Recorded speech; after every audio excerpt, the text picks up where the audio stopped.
Bonjour, bonsoir à tous, vous qui regardez les vidéos, que ce soit le jour ou la nuit, ici DVD Pro Catch. Bon oui, je sais, après quelques jours d'absence, mais comme promis, je l'ai fait et vous avez vu justement le logo et la miniature, donc je ne vous raconte pas des bobards. Donc on va s'attaquer sur le dernier, on va dire 3-4 CD consacrés à un catcheur, et après je me consacrerai au pay-per-view, excusez-moi. Mais bon, voilà. Comme promis, je vous le montre. Donc oui, les 4 DVD sur The Rock. Donc, The Rock, Yok No Roll. Donc, tu connais ton rôle. People's Champ, donc le champion du peuple. Et Just Brigade et The Great One, le grand 1.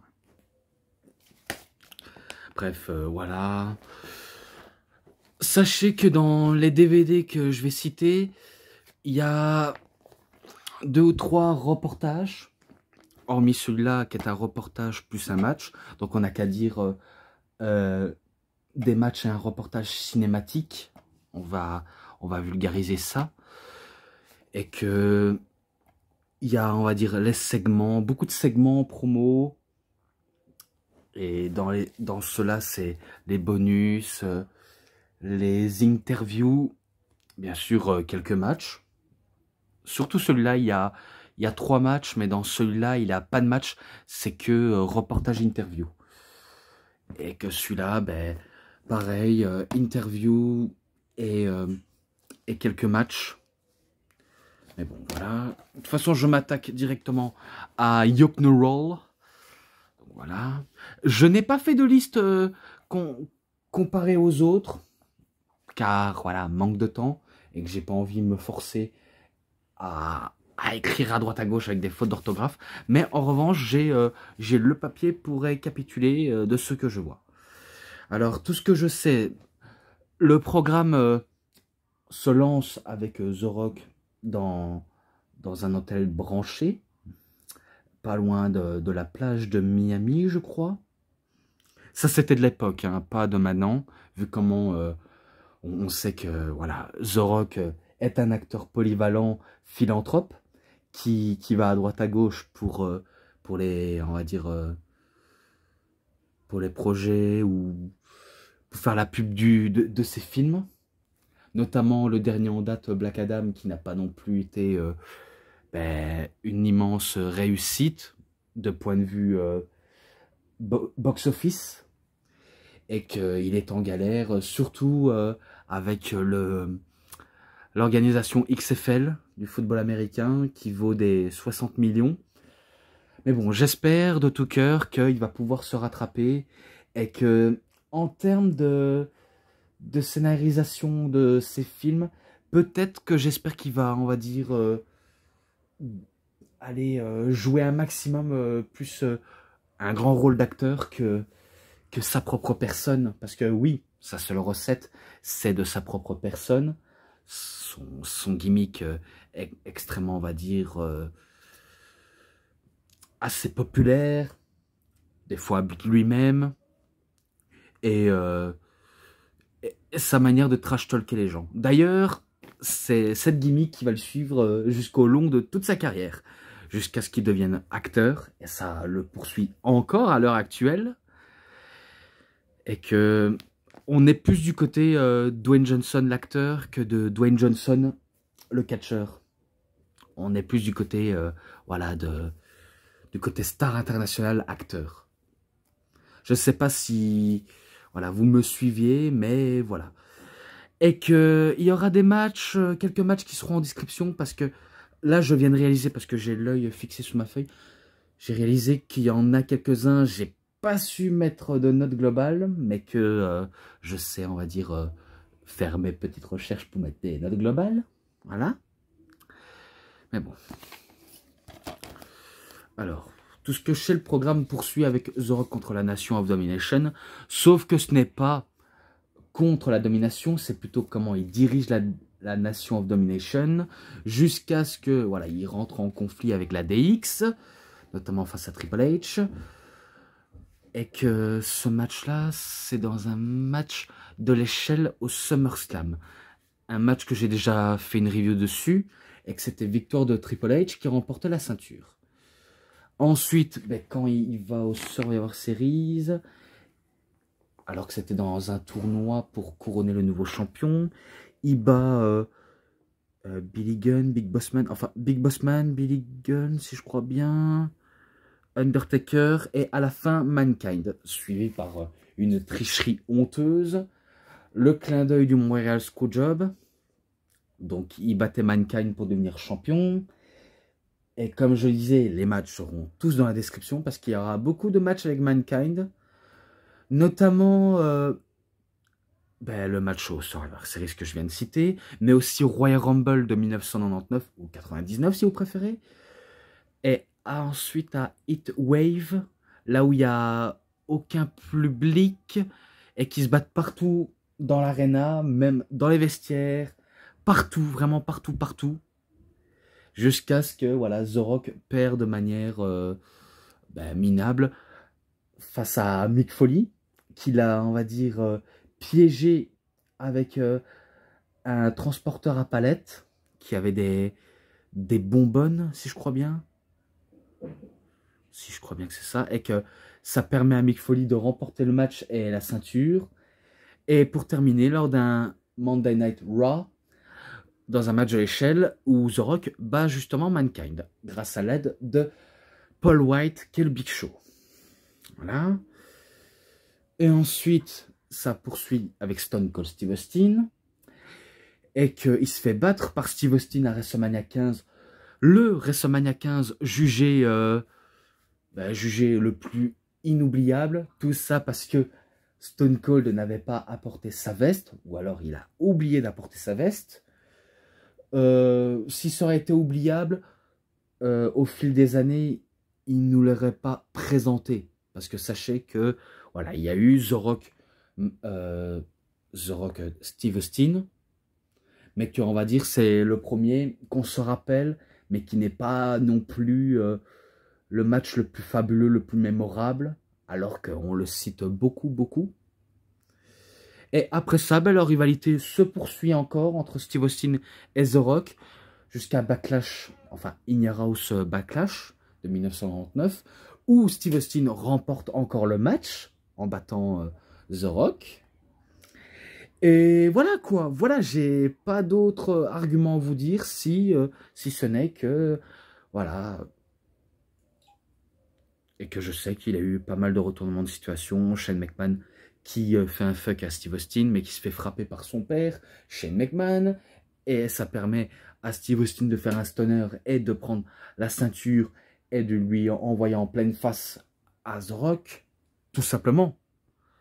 Et que oui, je ne l'ai pas précisé, les 4 là sont en anglais. Voilà. Donc c'était tout pour Yup No Roll. Maintenant je passe au People's Champ. Oui, le People's Champ. Celui-là, il n'a pas du tout de match.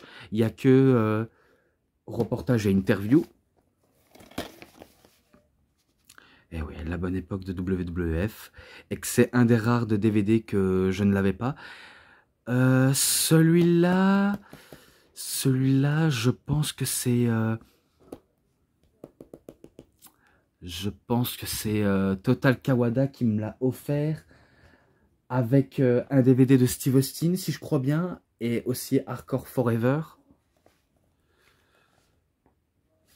Je crois, hein. Mais en tout cas, je sais que c'est lui qui me l'avait offert. Il y a un petit prospectus. Le programme, donc c'est exactement pareil comme derrière la jaquette. Avec une belle photo de The Rock. Donc, pour tout ça. Pour récapituler. Ben, il y a Let's Go The Rock. Alors, tout ce que je sais dans ce reportage, il nous résume toute sa journée quand il va dans un show de catch et surtout quand il est invité à des petits œuvres caritatives, si je crois bien. Car je me rappelle l'avoir vu dans ce reportage dans un terrain de baseball, football américain, et que ça lui rappelle exactement son grand parcours à l'époque, parce que oui, comme vous le saviez peut-être, The Rock, il a été un premier temps footballeur américain avant d'être catcheur et acteur, jusqu'à ce qu'une blessure lui gâche sa grande carrière de football américain, mais qui s'est consacré au catch.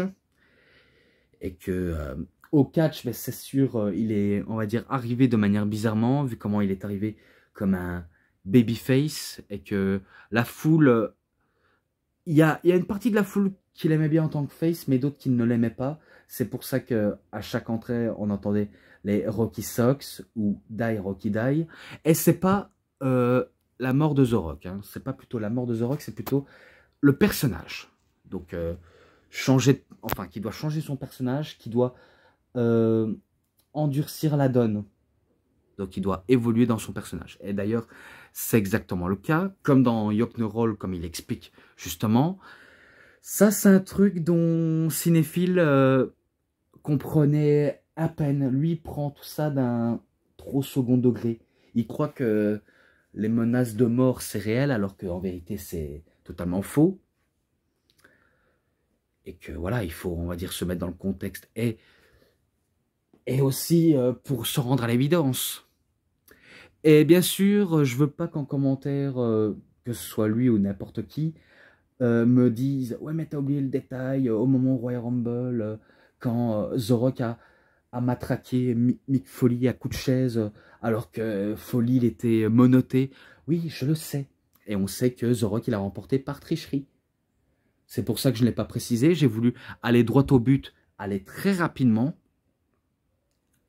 Donc, j'ai pas besoin de tout résumer, vu comment il y en a qui le savent. Donc, Star of the Programme. Donc, le star de programme, c'est sûr, The Rock, c'était la grosse star du moment et du programme. En tout cas, dans l'ère attitude. Talk the Talk. Donc, il nous parle de la manière de comment il prononce ses fameuses catchphrases. Et surtout, comment il a, on va dire, mieux progressé dans ce domaine. Parce que c'est sûr, le seul domaine dans lequel il est fabuleux, The Rock, et ça, peut-être il y en a qui vont pas me le contredire, c'est au micro.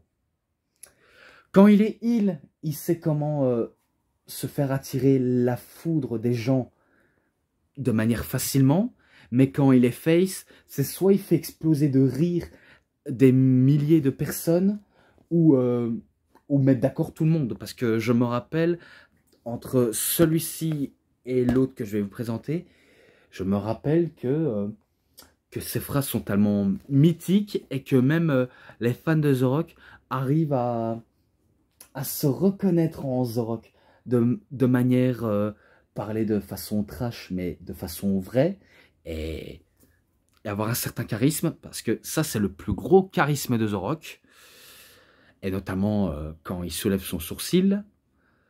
Donc, on n'est pas bête, c'est son fameux style de renommée. Mais bon, ça lui a fait tout son gagne-pain. Je pense que je ne savais pas trop quoi en dire plus sur The Rock, si ce n'est que je sais de quoi en dire, même si j'ai pas envie trop de me fatiguer à chercher des réponses. Voilà. The millions of the fan rock, enfin rock fans. Alors oui, c'est sûr, il a des millions de fans, mais à cette période, je pense pas qu'il avait des millions, enfin peut-être, hein, je dis ça comme ça, mais je pense pas qu'il avait autant de millions d'admirateurs que dans notre période à nous, et qu'il s'en est toujours, on va dire, entre guillemets vanté, même si quand il se vante, il a tout le temps raison. Quand il se met tout le monde dans sa poche, parce que c'est sûr, des millions de fans, il les a dans sa poche, peu importe de quel turn il peut jouer. Parce que ce que je n'ai pas dit, certes, quand il est face, c'est le baby face, peut-être pas par excellence, mais c'est plutôt un face qui utilise des manières trash talk comme un heel, et ça le fait passer de lui pour un twinners. Je sais pas si vous voyez le même cas de figure, mais moi, je le vois de cette manière. Donc, The Rock est de Miami. Donc, c'est là où il résidait. Enfin, je crois qu'il réside toujours à Miami. car Miami, c'est un peu sa ville dont il chérit le plus, et que je pense que maintenant, je pense qu'il habite à Hollywood, ou alors c'est peut-être au Canada, ou à Miami. C'est l'une des deux, enfin l'une des trois dans lequel il peut vivre. Mais bon, je ne sais pas, je ne connais pas tous la vie de The Rock. Tout ce que je sais, c'est que, voilà, peu importe où est-ce qu'il va, eh ben, c'est un peu comme chez lui. Comme la façon dont il cite les villes où il passe quand il a le micro en main. Notamment les Finally, The Rock, has come back, toute Miami, toute New York City, toute New Orleans, toute Houston, Texas. Bref, peu importe, c'est un peu comme si c'était chez lui. Et en passant par le Rock and Sock Connection, donc son association avec Mankind, Mick Foley, auquel c'était une équipe certes improbable mais marrante, car on a Mick Foley, l'ami de tous, qui veut s'associer à celui qui est certes une top star mais qui est un peu odieuse à la manière de The Rock, parce que oui, quand il est coéquipier avec Mankind, c'est comme s'il y a du je t'aime moi non plus entre les deux hommes, et que c'était vraiment drôle, c'était vraiment fun leur association. Bref, j'en ai peut-être trop dit sur ça. Donc, Listen Up Jabroni. Alors, Jabroni, c'est l'une de ces mythiques citations quand il cite quelqu'un, ou encore The Candy Ass ou Monkey Ass, donc fesses de macaque ou fesses de bonbons, je crois. Eh ben, ça, c'est le seul à vouloir dire des trucs pareils, car tellement il innove dans ce qu'il dit. Car le gars, il invente des noms. Et c'est pour ça que la foule est en pleine connexion avec l'homme le plus électrisant du monde du divertissement sportif. Donc oui, je peux même dire en anglais s'il faut. The most electrifying man in sport entertainment. Ah, c'est du pure excellence. Oh, is the Roddy Poo. Ça, je me rappelle pas de ce moment-là. Tout ce que je sais parmi tant d'autres, c'est que il allait aussi dans un magasin où il achetait tout le temps des chemises ou des vestes de costume, pantalons et chaussures en cuir pour paraître à l'écran comme une véritable star internationale. Je pense pas que c'est le truc dont je veux en dire, mais bon. De toute façon, je passe People's and Slade Show. Donc, le peuple fait comme si c'était le show. Je crois que c'est peut-être ça. J'en suis pas sûr, mais en tout cas, c'est sûr, quand c'est lui qui fait le show sous le ring, que ce soit ses combats ou ses promos, il régale le peuple. Donc, The Most Electrifying Slade Show, je l'ai peut-être dit, in Sport Entertainment Today. The Rock says, donc le Rock dit, Good spoke to the bill. Et que si je crois bien, il est allé même dans un studio où c'est lui qui fait sa propre catchphrase dans les chansons. Comme You smell the rock is cooking. Enfin, cooking. Est-ce que vous sentez ce que le rock cuisine? Ou The Rock says you're the Dan roll. You're new roll. The Rock says. Bref, tous des trucs. The Big Slow, ça c'est un message adressé au Big Show. Your game suck, ton jeu est nul. Je pense qu'il s'adresse aussi à Triple H. My name is Kane. Donc c'est quand il se fout de la gueule de Kane. Jabroni Jackpot. Ça c'est peut-être un message à Shane ou à Vince. The guest referee. Donc c'est peut-être aussi un message adressé à l'un des arbitres, ou alors lui en tant qu'arbitre, peut-être dans le match entre Lita et Stephanie McMahon, si je pense bien. The Three Musketeers, les trois mousquetaires, et People's Pipe. On dirait un peu un message ou une référence à Piper's Pit et Thanksgiving Pip. Ça, c'est pendant le jour de Thanksgiving. Et dans les interviews, The T-shirt, Just Brigade, Yoke No Roll, The Rock avec la tête de buffle.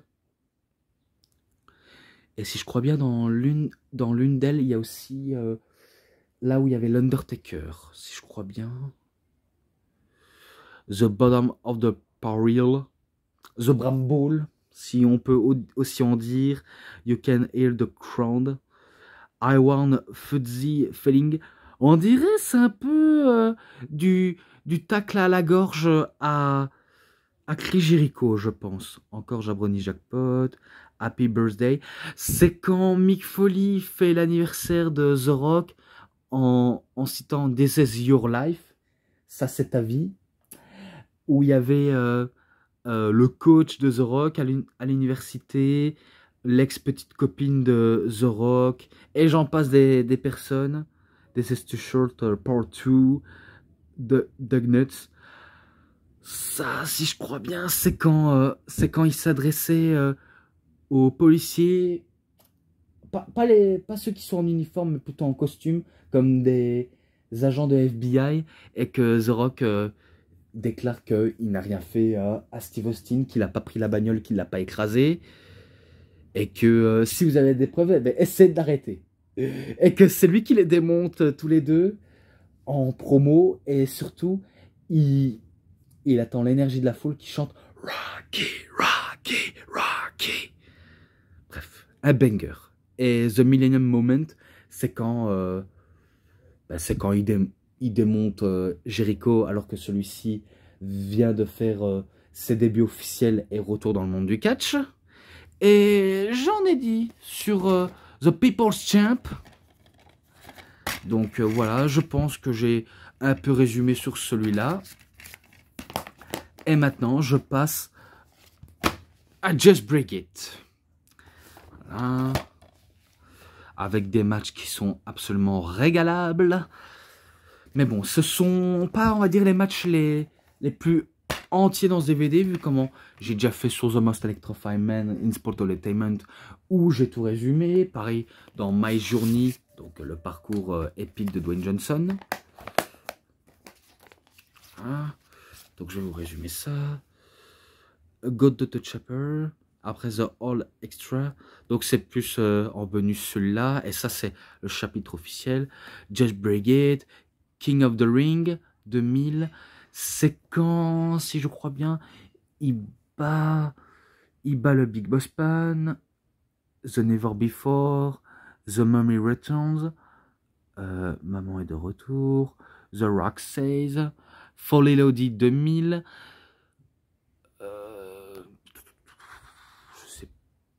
Je pense l'avoir déjà dit, mais ça c'est plus ces apparitions où il fait des promos. The Picture, The Rock, No Mercy 2000, Survivor Series 2000. Ça c'est quand il affrontait Rikishi, et qu'il y a des... Et dans ce reportage c'est comme si c'était des matchs, on va dire, réservés à The Rock, mais sauf que ce ne sont pas des matchs. Voilà, quoi. Et que je me rappelle, quand il rentrait dans les arènes, il allait voir les lutteurs avec qui il avait l'habitude de squatter, même dans les vestiaires, surtout quand il a vu Kurt Angle à poil dans la douche. Ils l'ont pas montré, mais il montre bien Kurt Angle dans la douche. Et au moment où il se prépare, ou encore lorsqu'il va se préparer au Golden's Gym, parce que oui, il squattait le Golden's Gym, jusqu'à ce que, voilà, on connaît la suite. Il a sa propre salle de muscu à lui. Donc, voilà, quoi. The Pie, The No Way Out 2001, Raw Total WrestleMania 17. C'est quand il affrontait Steve Austin. Et que le lendemain, donc Aftermania, il veut sa revanche contre The Rock, enfin, contre Steve Austin, mais qui se fait démolir par par Steve Austin et par McMahon jusqu'à ce qu'à l'arrivée de Triple H.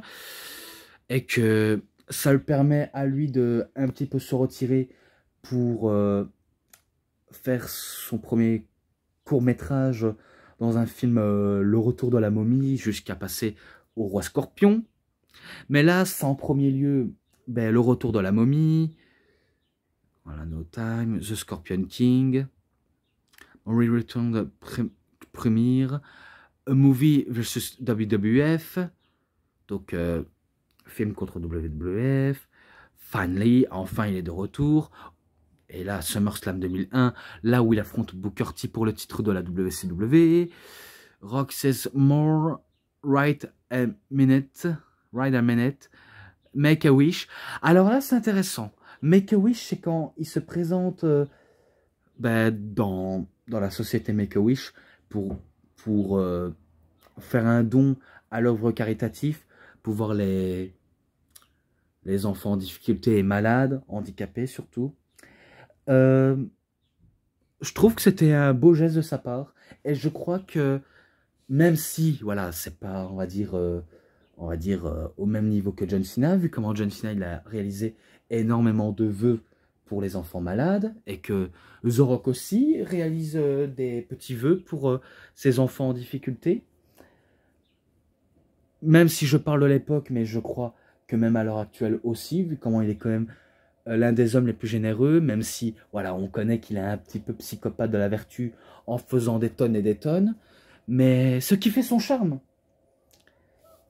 Donc ça m'a vraiment marqué, et que certains pensent que, voilà, il est très prétentieux, qu'il est arrogant, narcissique et égocentrique, antipathique, et pourtant, voilà, The Rock, il a quand même un minimum du cœur. Ça, on peut pas le reprocher. Et que, un peu pour moi, quand je défendais aussi les handicapés, même si, voilà, je ne défends pas la société Make-A-Wish, encore moins les degrés d'handicap, et que malheureusement pour cinéphiles, même si tu voudrais que je souhaite une bonne fête pour la fête nationale trisomie, alors que c'est pas mis dans les calendriers, je pense que c'est pas assez crédible. Mais bon, si toi tu en es fier de la fête nationale trisomie, voilà, tant mieux pour toi. Je veux pas te faire du mal à ce sujet-là, parce que j'ai répondu à ton message, parce que tu avais dit que tu étais ultra sensible et que tu voulais que je t'informe quand je faisais des vidéos. Alors ça, je ne suis pas forcément d'accord avec toi, Ciné, parce que déjà, quand je fais des vidéos, je suis pas obligé de prévenir. Moi, je fais des vidéos quand ça m'arrange et que je sors à tout moment. Voilà, je vais pas te prévenir parce que, voilà, tu es soi-disant le mec le plus important au monde. Voilà. Je veux bien tout ce que tu veux, mais on va dire pas non plus ça quand même. Faut pas croire que tu es le gars le plus important au monde.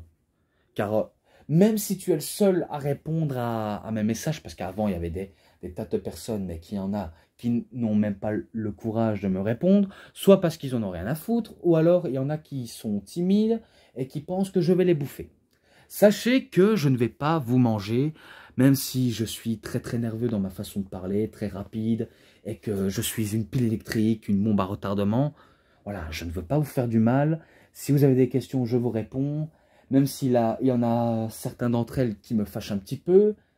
Mais bon, sachez que je ne suis pas un méchant garçon. Voilà, je suis reconnaissant et honnête. Et pour revenir à Cinéphile, sache que je ne voulais pas viser ta sensibilité. Même si tu es sensible et que tu aimes bien dire des phrases totalement loufoques et lunaires, sache que voilà, ta réponse m'a gêné et que je pense que tu devrais un minimum arrêter de dire ça, parce que voilà, je ne suis pas, on va dire, quelqu'un qui est fait pour toi. Je ne suis pas non plus très très sociable non plus, mais je ne suis pas le plus mauvais au monde. Et que quand tu me dis ça, moi c'est plutôt à l'une de mes meufs que j'ai besoin de dire ça. Parce que de dire voilà, des mots doux comme si tu me faisais de la lèche, ça me plaît pas non plus, mais ça me gêne. Au moins c'est le récapitulatif. Rock Run, donc ça c'est l'achèvement de ce programme, et que je passe à l'extrait. Face à Kurt Angle à No Way Out, donc 2001, où il bat pour le titre de la WWE, là où il y avait le Big Show qui avait intervenu dans le match, mais ça n'empêche pas The Rock et Kurt Angle de continuer la rencontre, et que c'était là aussi où Kurt Angle manque de lui briser la cheville en disant « Abandonne avant que je te casse ta putain de cheville, Rocky », donc à The Rock, mais que ça n'arrête pas The Rock. Il allume avec des People's Champ, des People's Elbow, des Rock Bottom pour la victoire. Unforgiven, voilà, Unforgiven, quand il affronte Shane McMahon et Booker T, et que c'est The Rock qui bat Booker T et Shane McMahon malgré l'enjeu qu'il y avait contre lui et malgré les multiples interventions, parce que oui, il y a eu des multiples interventions à tout vaille, mais ça n'arrête pas The Rock. Et maintenant, lors d'un Monday Night Raw, face à Shane McMahon, oui, face à Shane McMahon, auquel celui-ci, il bat Shane McMahon, et que après il se fait attaquer par Booker T, et que il passe à travers la table des commentateurs suite à Shane McMahon, qui fait une descente du coude, de la 3e corde. Après The Lillian Things About, ça c'est quand il se fait interviewer par Lillian Garcia, par Kevin Kelly dans une interview où il demande à Kevin Kelly de mettre son doigt dans son nez, enfin dans le nez de Kevin Kelly, lui-même, et pas The Rock. The Big Jugs et Pie, donc c'est les deux... Non, ouais, les deux où il y a Kurt Angle qui arrive. Tout d'abord, dans le premier, je sais que Kurt Angle lui donne sa biographie à The Rock, et que The Rock avait sorti lui-même aussi sa biographie en livre, comme dans un Wikipédia. Ça, c'est un truc que je vous avais oublié de préciser, mais il avait sorti lui aussi. Et dans The Big Panther, je pense que c'est là où il se fait interviewer par Michael Cole, et que... Voilà, il a fait son showman, il a fait son The Rock.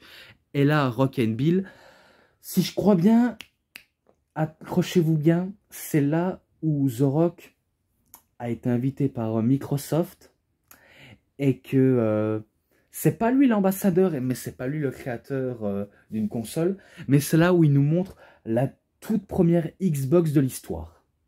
Non, je suis pas en train de déconner, ils nous sortent la toute première Xbox, et que nous montrer avec The Rock, ça a la classe, ça a de la gueule.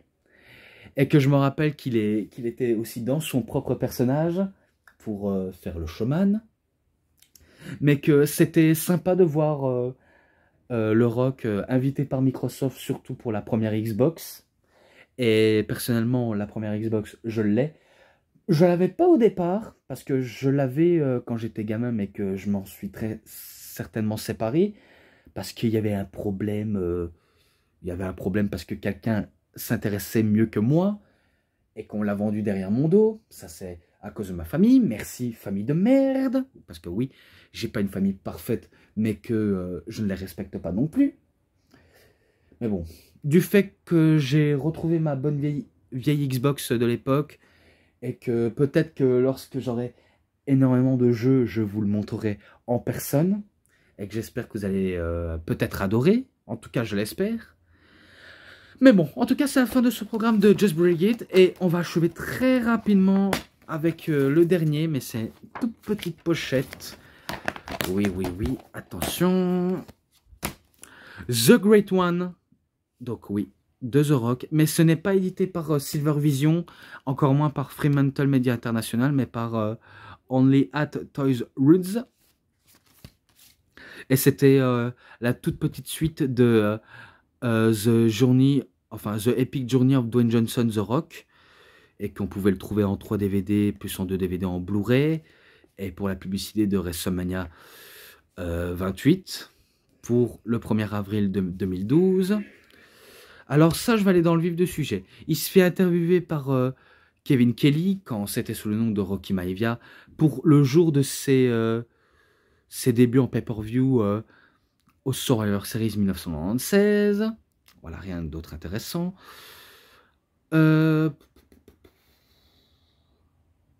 Attends, j'ai oublié un petit truc. Ah mais non, j'avais pas oublié un truc. C'est quand il affronte Triple H dans un match qui n'est pas pour le titre intercontinental, et que ce match-là, je pense peut-être l'avoir déjà décrit, enfin j'en suis pas sûr, mais c'est là où il y a le match nul entre lui et Triple H, et là c'est quand il affronte Kane, et que c'est lui qui bat Kane. Bon, entre Triple H et Kane, face à Triple H c'est 3,60, et contre Kane 3,50, et j'avais oublié de préciser le 25 mai 1998, et là le 14 septembre 1998, le jour où il a gagné le Royal Rumble, certes, parce qu'il avait mis en premier ses pieds au sol, mais que c'est lui qui remporte tout de même le Royal Rumble, en battant tout le monde, voilà. Et le 2 juin 2003, dans un highlight wheel, où il est entre guillemets invité par Christian, mais sauf que ça devait être Chris Jericho, et que après il se fait attaquer par Christian et Chris Jericho, et qui viennent à la rescousse par Booker T. Celui-là, il est sûrement présent dans Raw After the Show. Bref, voilà. Donc, résumé toute simple mais courte, mais que j'en ai terminé. Donc, voilà, c'était tout pour les CD de The Rock. Enfin, 4 DVD de The Rock sur 4 pochettes, si je peux m'abuser. Donc, voilà. Donc, en résumé, les documentaires, les matchs, les bonus, les segments promo, les interviews et l'ensemble, ça se rapproche des 5. Je dis bien, ça se rapproche des 5, mais c'est un 4,90. Tout simplement. Et voilà, tout simplement, j'en ai terminé. C'est tout pour cette review, c'était DVD Pro Catch. J'espère que ça vous aura énormément bien plu. Et si vous avez aimé cette vidéo, vous savez ce qu'il vous reste à faire. Likez la vidéo, commentez, partagez, abonnez-vous à ma chaîne et cliquez sur la petite cloche pour avoir plus des notifications et des prochaines vidéos. Et moi, je vous dis bonne journée, bonne soirée à tous. Au revoir tout le monde pour une prochaine vidéo.